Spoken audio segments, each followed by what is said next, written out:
après le sport, la culture, une exposition événement s'ouvre demain à Caen. 1000 ans d'histoire de la Normandie retracée aux archives départementales du Calvados à découvrir du 4 mai au 17 septembre. Et pour nous en parler avec nous, Julie Deslondes. Bonjour, vous êtes la directrice des archives départementales du Calvados.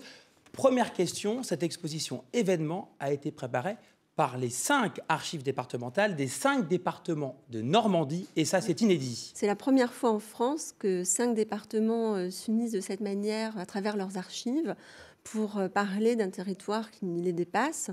Ici, le territoire normand, c'était inévitable et c'était un défi aussi de choisir pour chacun 25 documents qui racontaient la Normandie parmi les collections que nous conservons.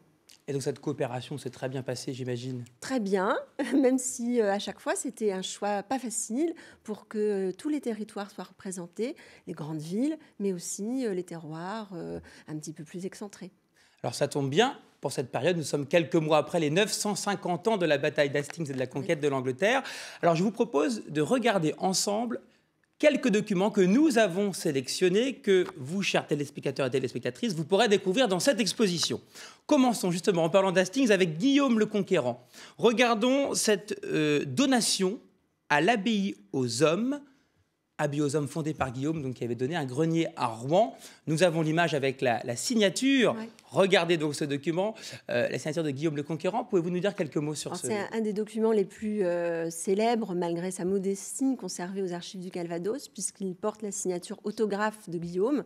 On voit la croix avec les petits pâtés de chaque côté de la croix qui sont caractéristique d'une signature autographe de Guillaume. Il y en a très très peu en France et on la voit un petit peu trembler. Et cet acte est aussi symbolique de la fondation à la fois de la ville de Caen et des liens entre Caen et Rouen, et évidemment de cet homme qui, en quelque sorte, crée quand même la Normandie qu'est Guillaume.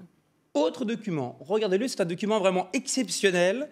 C'est un saisie-arrêt du Conseil du roi d'Angleterre en Normandie. On voit tout de suite ce document avec, regardons bien, donc d'abord le côté bien sûr prestigieux de ce document, et un sceau apparaît, regardez ce sceau, nous voyons les léopards normands pour la première fois dans l'histoire de la Normandie. Voilà, on passe de Guillaume à la guerre de Cent Ans, la première moitié du XVe siècle, la période de l'occupation anglaise de la Normandie, et ce sont les Anglais en fait qui créent ce sceau aux 2 léopards.